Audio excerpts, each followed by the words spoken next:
So, you have a movie for me? I am a collector. Australian legends. This is...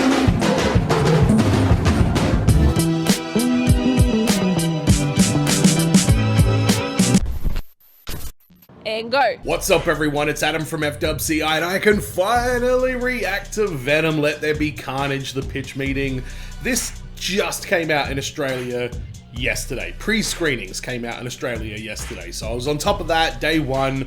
Love the movie. I'll talk about the movie a little bit at the end, but yeah, curious to see what the pitch meeting is going to be like. It certainly wasn't the perfect movie by any means, and it had some of the same...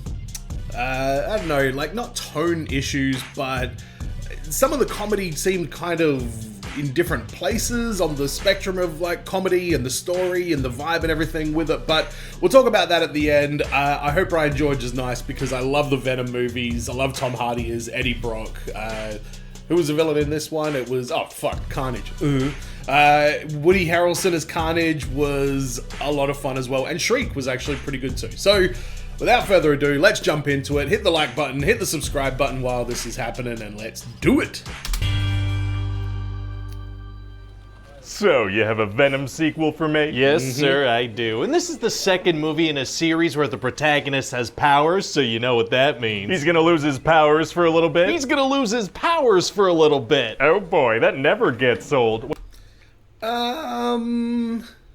I guess he does lose his powers, but he doesn't, like, lose his powers. Venom just fucks off. But yeah, okay. Alright. A tentative okay on that one. Wait, that hasn't gotten old, has it? Oh, absolutely not, sir. I guarantee it. Although, keep in mind, I have no idea, and there's no way I can guarantee that. Works for me, so guide me through the story here. So we're gonna meet this crazy serial killer guy, Cletus Cassidy, right? Right, Woody Harrelson in a terrible wig. We introduced him in the last movie. Yeah, but people seem to be distracted by that wig, so I figure we swap it out for another wig that's, Really? you know, just as distracting. I love it. And so this guy, he's...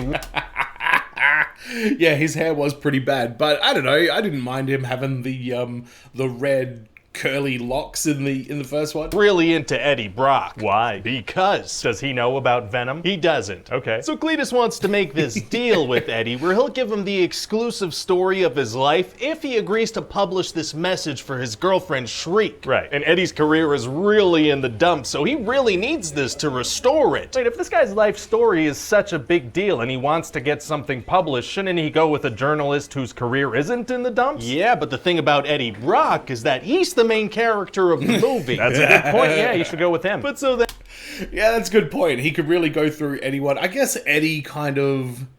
What was he? He was covering serial killers? I don't remember. It was fine, though. I have no problem with it. And after publishing his message, Eddie and Venom also pieced together where he hid these other bodies, and so they published that, and Cletus gets pissed. Wasn't he gonna tell him his whole life story anyway? Yes. All right. And so eventually Cletus manages to bite Eddie, and Come on, was he going to tell him his life story, or was he going to tell him a bunch of bullshit? Come on. that's let's be how he true. gets the Carnage symbiote in him. Oh, managing to bite people is tight. It sure is, sir. So meanwhile, during the movie, Eddie and Venom keep fighting about becoming like a crime-fighting duo, right? Oh, they're gonna go out and fight crime? I didn't say that. I said they'd argue about it. Oh. Yeah, I figure instead of doing the thing that would be super cool to watch, we can watch them bicker about doing it or not doing it. And also like eating chicken. What? And chocolate. And also Eddie's ex-fiance is engaged again, so they're gonna argue about that. Lots of arguing. What?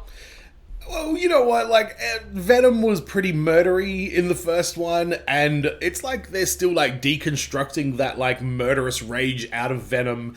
You can't just have him, like, overnight become the lethal protector. Plus, Spider-Man No Way Home, you've obviously seen the after credits for this if you're watching this. Lethal Protector is building to something way bigger. A lot of arguing. This is basically a romantic comedy. Oh, okay. So anyway, eventually all that arguing leads to them spending some time apart and Eddie not having the Venom powers, which as I mentioned might still be an interesting thing to do in a sequel. Sure. And so then at the same time, Cletus is about to be executed and he realizes he has this Carnage symbiote inside him. Oh boy. Yeah, so he just goes crazy, right? He escapes from prison and along the way he kills a bunch of guards, he tears them apart, he rips their spines out.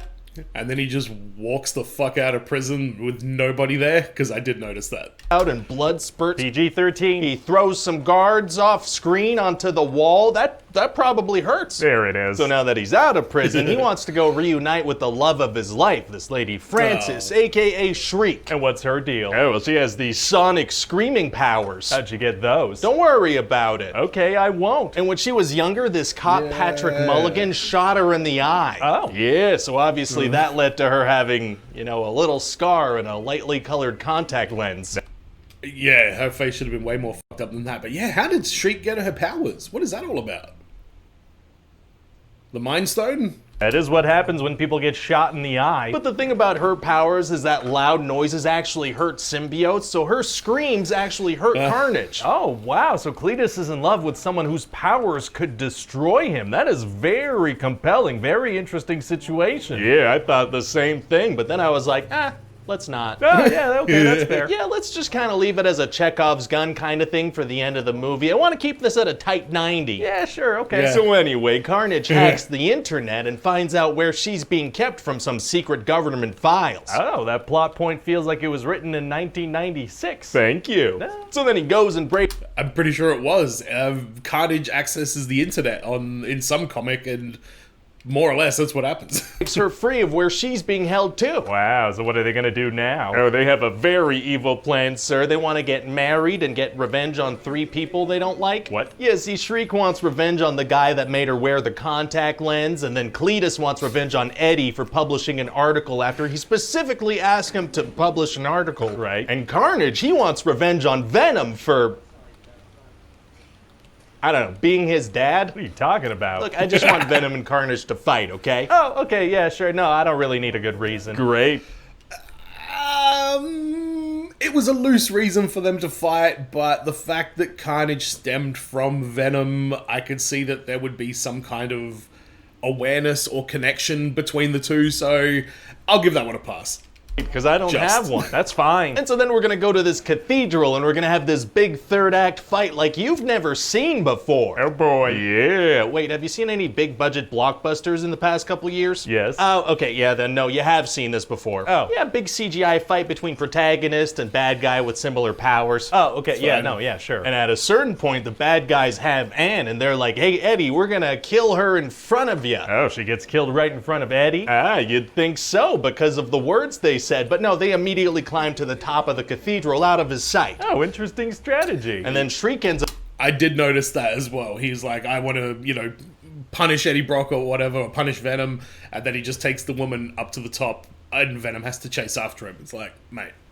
falling from the top of the building, and her scream makes the symbiotes disconnect from their hosts. Oh no. Yeah, so Eddie and Cletus also fall, but Venom manages to reconnect with Eddie before he hits the ground. Oh, wow. So now Carnage wants to go rebond with Cletus, and Venom has to stop Is him. that gonna be hard to do? Actually, it's gonna be super easy. Barely an inconvenience. Oh, really? Yeah, he just eats him up. He's all weak now. Yum, yum, yum. Very delicious. So then they're about to kill Cletus, and he's like, hey, nobody asked, but I was abused, and also I wanted to be your friend. What? I don't know, I figured I should take a shot at making the villain sympathetic. I realized at this point in the script that I forgot to kind of develop the character. Oh, whoops. Whoopsie. So anyway, then Venom bites had- his head off. They had the story about about him killing that. Actually, they had that amazing cartoon montage of his childhood of murdering and killing, which was pretty damn good.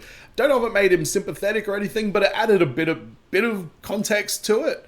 But I agree that they didn't really need to try and make Carnage more sympathetic at the very end with those 2 lines. To kind of develop the character. Oh, whoops. Whoopsie. So anyway, then Venom bites his head off. Oh my god. But right before he does, we're allowed 1 F word in a PG-13 movie, right? Well, that depends. What F word are you talking about? The F word? Which one? Like F-bomb? Say it. Oh.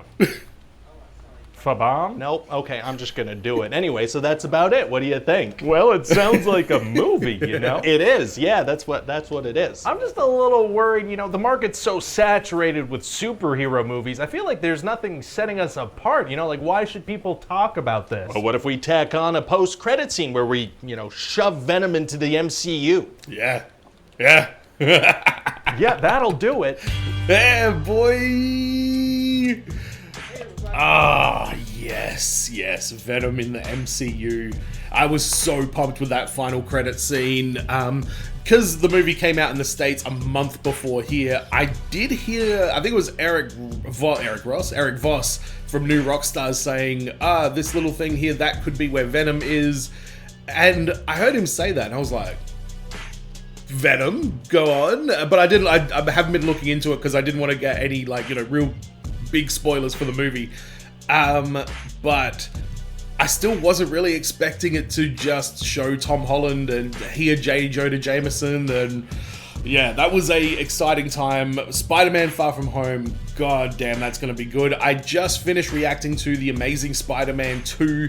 I try to get that one up with monetization as well, so it might take a day or two to hear back about some stuff. But go check out my reaction to Amazing Spider-Man 1. Just about to record my reaction to Hawkeye. If you're into the Beatles music, I'm going to do a reaction to the Beatles Get Back documentary that's going up on Disney Plus in a few hours as well. But this was awesome. Ryan George is the man. Thanks for checking out the video, everyone. And as always, be well, stay safe, look after your friends. See you in the next video. Peace.